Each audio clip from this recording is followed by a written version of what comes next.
कौमी cricket team के साबिक विकेटकीपर बैटर उमर अकमल ने इंकशाफ किया है कि वो नहीं चाहते कि उनका बेटा क्रिकेटर बने, क्योंकि उनके खानदान को माजी में नाइंसाफियों और मुश्किलात का सामना करना पड़ा। उमर अकमल जो पाकिस्तान क्रिकेट में अपनी जारहाना बैटिंग और मुतनाज़ा कैरियर की वजह से जाने जाते हैं, उन्होंने कहा कि वो नहीं चाहते कि उनका बेटा उसी तरह के चैलेंजेस का सामना करे। सोशल मीडिया पर वायरल होने वाली एक वीडियो में उमर अकमल के बेटे को नेट में बैटिंग प्रैक्टिस करते हुए देखा जा सकता है।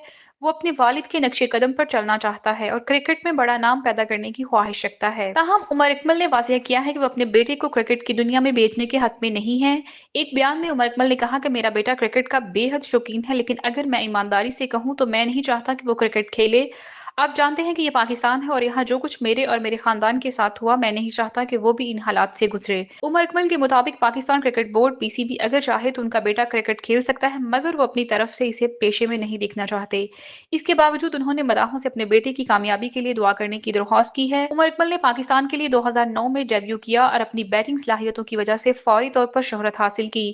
ताहम वक्त के साथ साथ वो तनाज़ात और नज्म ज़ब्त के मसाइल का शिकार रहे, जिसकी वजह से उनका करियर मुश्किलात का शिकार हुआ और 2019 में श्रीलंका के खिलाफ पाकिस्तान की जानिब से आखिरी बार खेले, लेकिन इसके बाद इन्हें टीम में शामिल नहीं किया गया।